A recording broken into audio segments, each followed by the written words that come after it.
Hello, everyone. Welcome to the Premier Freights Books or TPF Books. So, this is a community we are trying to create whereby we'll be analyzing books. Mostly, we are going to start with analyzing high school set books. So, let's get right into it. Yeah, we are going to begin with this masterpiece right here. This will be our first book to go through. So this is you can see it's titled A Silent Song and Other Stories. So this falls under the category of short stories genre, and it's an anthology of 14 stories. We are gonna go through each and every story and then see what it entails. Yeah.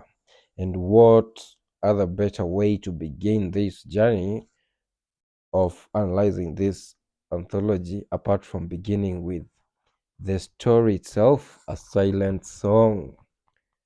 Yeah, let's give some respect to the title. Yeah, so we are gonna go to page 17 where there is this story, A Silent Song, sorry, by Leonard Kibera. He's a Kenyan author. So before we see what the book entails, let's look at the picture. There's a picture here, right here, you see. So this picture has two guys. There's one guy who is seated on the edge of the bed. You can see him right here. Yeah. And then there's another guy who looks disoriented, who is lying on the bed. You can see him here, talking about this guy right here. And then there's a pillow, there's a bed, obviously, there's some sort of a towel on the headboard, and then there's a pair of shoes, and then there's a basin. Might be metallic or plastic, I'm not sure. What material is a basin supposed to be? You tell me in the comment section, all right? Yeah, you just tell me. Or maybe a basin might be metallic or plastic, or is there a specific material which a basin is supposed to to have for it to be called a basin? And I believe this is a basin, not a bucket, right? A bucket. Yeah, this is a basin. I believe I'm not wrong. Yeah. All right. So let's get into the story. Yeah. So, guys, before we begin looking at whatever the story entails, so it has three characters. There is Mbane, who is the protagonist. He's a blind guy who's also a beggar. Yeah, who's again sick and disoriented, as we see in the story. And then there's Ezekiel. Ezekiel is Mbane's brother, who, funny enough, is a preacher and is wealthy, while his brother Mbane is a beggar, a street beggar, is sick and is poor. Right, and then there's another lady, Sarah. Sarah is the other character. So this is Ezekiel's wife. So I believe that makes her Mbane's sister-in-law. Yeah, and these are the three main characters, whereby the story is majorly based on Mbane. So this is a story. So A Silent Song is a story about Mbane, who is a guy who lives in abject poverty. He's a beggar. He begs on the streets of a city which we do not know the name because the author hasn't mentioned the city name.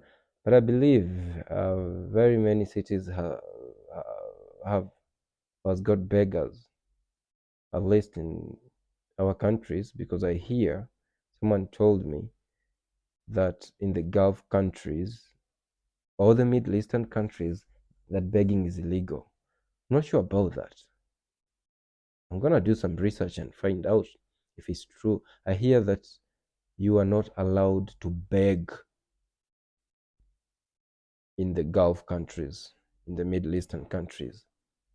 Yeah, so Anyway, so it's a story about Mbane. As I've mentioned, this is a beggar, is a guy um who spends his life begging for money from passers by in a street. Yeah, and seeks shelter in a black lane every night. Yeah, so I believe in a black lane. It's like I'm actually gonna give you a certain story, all right? Yeah, I'm gonna give you a certain story. There was this day I was planning to go, or rather, I went with my friend to buy a tripod stand for a camera. Yeah, it's a dual tripod stand for a phone and camera. Yeah, it holds a phone and camera.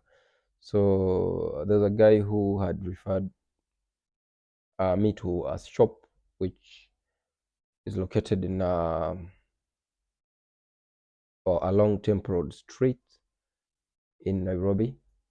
And then my friend accompanied me. We went to go check it out. Then when we were on the street, on that street, Temple Road Street. So there's like you see, this is the street. There's a road here, and then this is the temple across the road, and then opposite there's a certain wall, some sort of a wall. Yeah, and now on that wall, it's a very dirty environment there, because I saw on that wall, maybe at night or even during daytime, people pee or urinate on the wall, and then there's some garbage and all that, and it's dirty. I mean, yeah, you can see it's dirty. Now, when we were walking through that street, there was a lady. She seemed like she was on her mid 20s. Yeah, on her mid 20s with a young kid. The kid was a girl. And so the kid was around 2 years old. Yeah, and then you can see, I mean, she was a beggar. She was begging, and the environment was just filthy, unhygienic, all right? And with a young girl, little baby. So, um, and then my friend, who is a little bit more conversant with the activities around the city, and is like he's been using that lane or the street for quite a while. So he told me that, you see that lady right there, that beggar in the streets with a little kid. Yeah, she's been there I've seen there for a good 1 year and a half. And then the baby is around 2 years and a half, meaning that almost all her life she's spent begging on the street or being a beggar around that environment. She doesn't know, because she's a little baby. She's so young, you see. Yeah, so she'll grow up. She all her life I mean, that is the only thing that she knows. They wake up in the morning, maybe they sleep um, on the same street at night, because it has some sort of shed, or maybe goes under a bridge or whatever. It's just terrible with these people sometimes. All right, so the street beggars. It's such a harsh life if you think of it. So, man, no, the little kid. I'm trying to imagine the life of the little kid. She was joyous, happy, dancing, and then talking to the mother. Trying now, you see, now it's so that's why I usually say also, you guys, you're in school or whichever place you might be at. Now sometimes we think that we have such a terrible life because you are trying to which is not bad, trying to achieve higher, all right, and then but also thank God for the little things that you have, okay? Because if you can get education, and also you eat 3 meals a day or two, but you at least you live a good life, you can get access to YouTube, watching videos and stuff. So we have to thank God sometimes for that, because now Mbane, I'm telling you this story because I'm trying to picture. you're also supposed to picture when you're reading a story like this. Reading a story like this, you're supposed to picture the beggars, the street beggars that you've encountered, and how do you think their life is? How do you think they live? Right? Yeah. Have you ever given them maybe 10 shillings, 20 bob coin, 50 shillings, 100 bob? Yeah, I'm not trying to advocate for that, because sometimes you have to be very careful. There's a lot of people, and most of our Nairobi, in this Kenya, there are very many people who are begging, but they are in good condition, all right? They just don't want to work. They want to be idle. They're lazy, and yeah, but there are those genuine ones who, just like Mbane. So you see, Mbane is a blind guy. He's sick, and he's a beggar. He's a street beggar, right? Yeah. So, yeah, you can imagine how horrible that life is when you're sick, you're in abject poverty, you're begging. Sometimes people just throw mud at you or spit on your face. People are cruel out here. Let me tell you that. Yeah. But something more interesting is that Mbane has a brother who is a preacher and wealthy, right? Yeah. So this brother is Ezekiel. So now Ezekiel, um, he rescues the guy who is Mbane from the brutal city. But you must wonder and ask yourself, this guy has been begging for almost the entirety of his life, right? And the brother could not take him out of the street life. Like, this is your brother.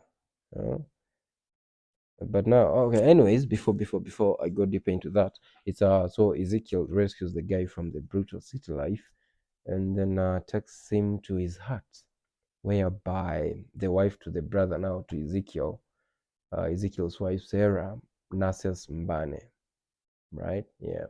So there's this incident which occurs whereby Ezekiel goes to check on his brother, right? Yeah. And let me go through it here. So goes to check on his brother, but the only thing that he does is he tries to preach to Mbane about Jesus Christ and how he should turn his life around to God, which also begs the question. I mean, this guy has been a beggar all his life. I don't think they do a lot of things, and majorly because he is blind, begs, so spends his life in the same place, seated on the same corner, then sleeps in the same place. He doesn't really have much to do in life, which might make him sin. So, but anyways, and then this brother seems hypocritical. Ezekiel is hypocritical because he's rich, he's wealthy, and he's a preacher. But as a brother, he's a beggar, and they cannot help him.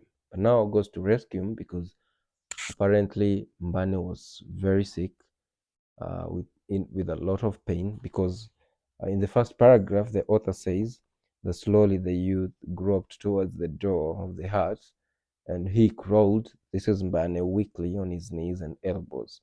The pain in his spine and stomach rapidly gathered violence. Suddenly, sharp pangs from his navel tore into his body, and for one short tormenting moment, he was paralyzed. So that is too much pain, my friends. All right. Yeah.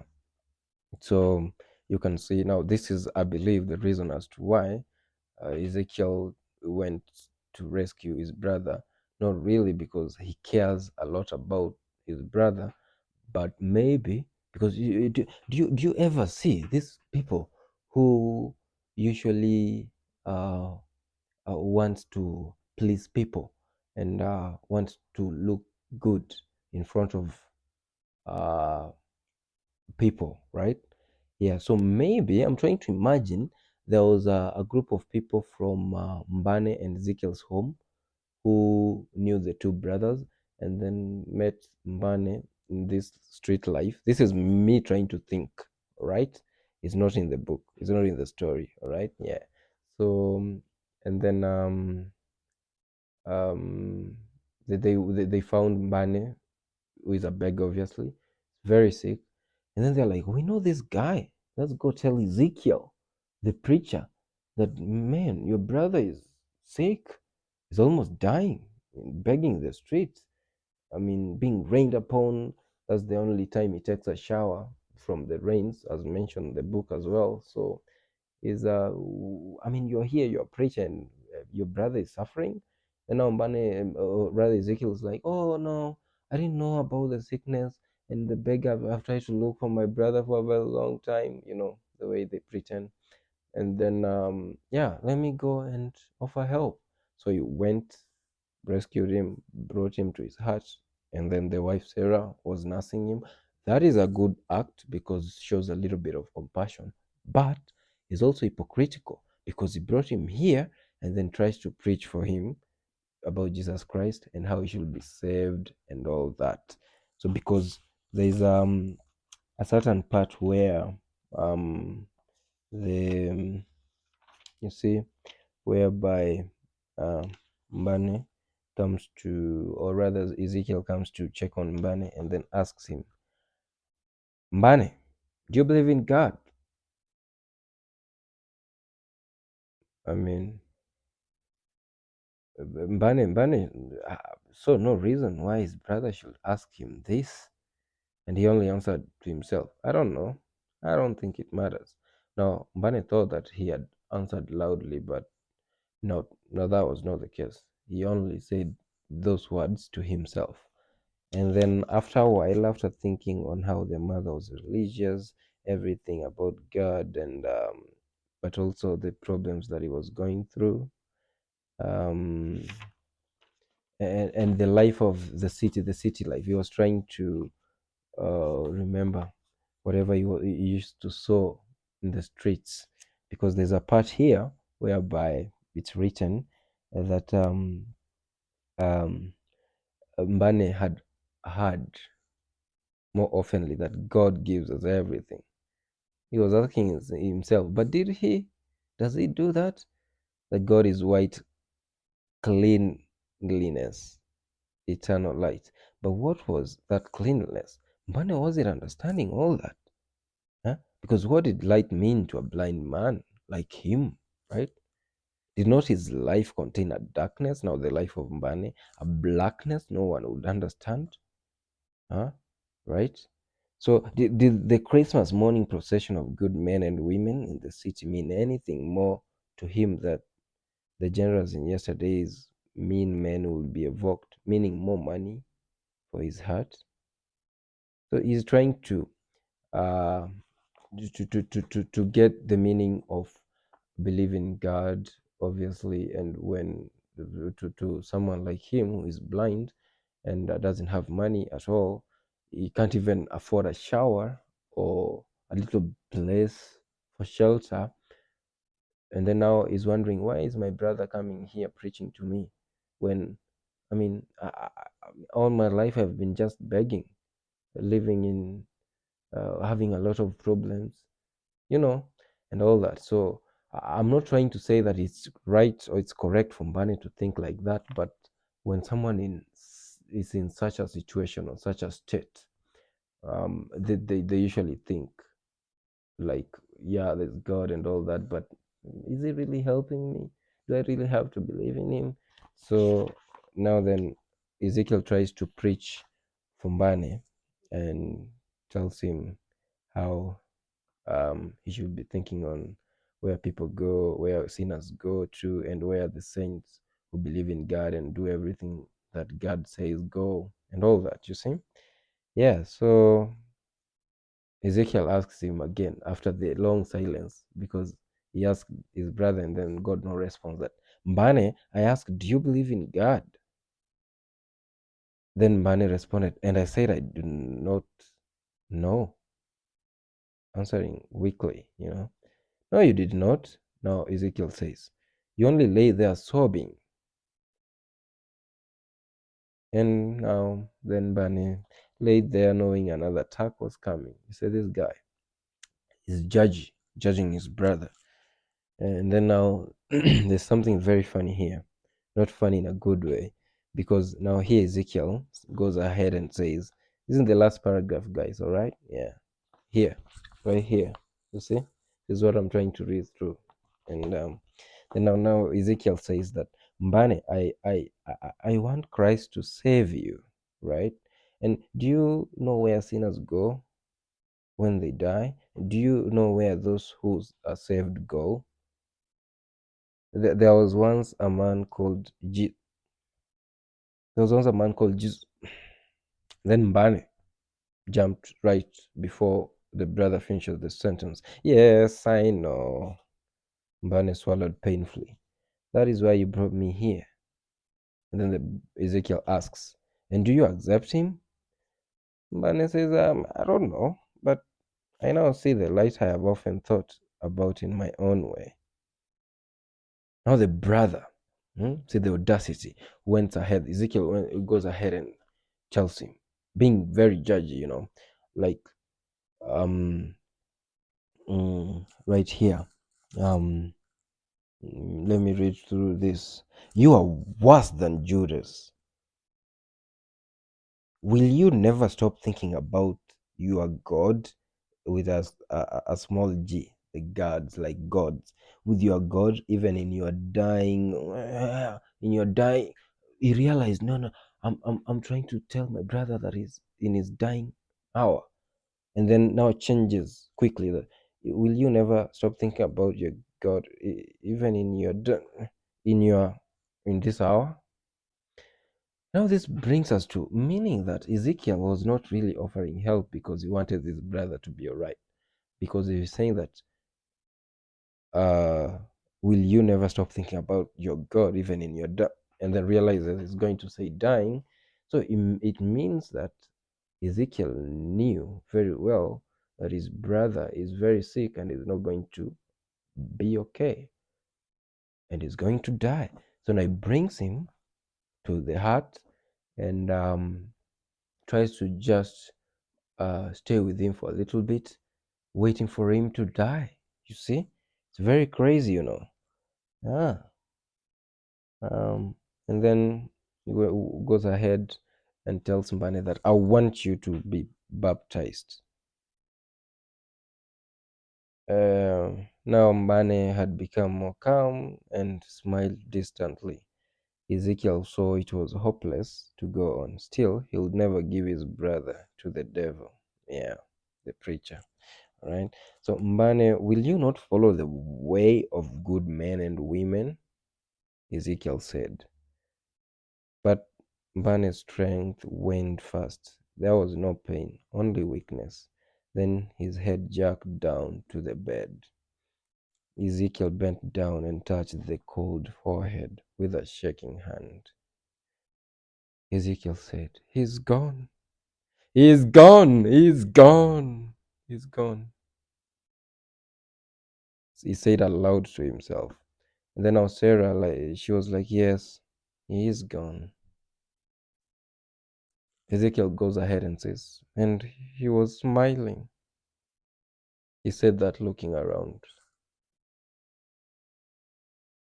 or looking at Sarah, his wife.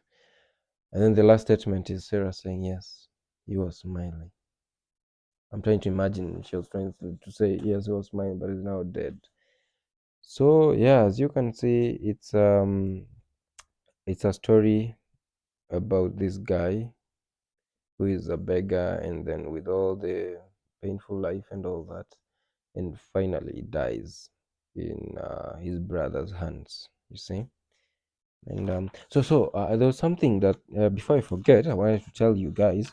Um, this on this uh, the title, the title. You can find the meaning of the. I mean, it's a silent song, right? So there's a paragraph there which says, this is paragraph 12. line 7, um, which where the author says that it gave him hope, and he sang his own happy song silently to himself, secretly. Now, whatever happened before that, it's that regardless of all the suffering and the begging life and the street life, which was very difficult, and the sickness, right? Mbane,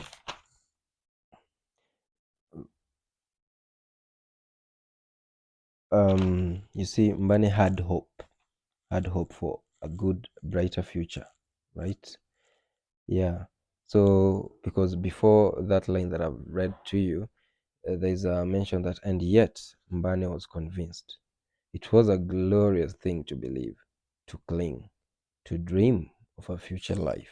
It was glorious, this feeling that far, far away beyond the pangs of darkness lay light, bigger and more meaningful than that which his eyes were defeated. There, someone would understand and raise the innocence of his crippled life along with the chosen. It gave him hope, and he sang his own happy song silently to himself secretly. So there's this line here, whereby it says, there someone would understand and raise the innocence of his crippled life along with the chosen. Now I believe that is speaking about heaven, you see? Yeah. So this guy believed in God, even though his brother thought that, or rather, he believed in a future life, the afterlife, after death, whereby people go, whereby you're not getting judged, all right? Where someone understands the innocence of its crippled life along with the other chosen people. Yeah, anyway, so yeah, it's a story, it's a good story. Guys, go ahead and read it and reread it again, because it's gonna be tested in your final examinations if you are in your fourth form. Yeah, just I'm trying to I was trying to sorry, I was trying to tell you the stories about the beggar and all that, so that it might give you a picture. And also try to think when you're reading this story, the A Silent Song, try to think on the people that you've seen begging in the streets when you're passing by the streets. Might be the streets of Nairobi, the streets of any city or any place where you see a beggar, and in your mind try to picture that as Mbane, all right, when you're reading through it and when you're trying to remember what the book entails. And yeah, it will be all right. So this has been a good one. I'll go ahead and do another video. So I'm gonna do another video on the same story, on the themes of the story, all right? Yeah, and then I do another one, very interesting one.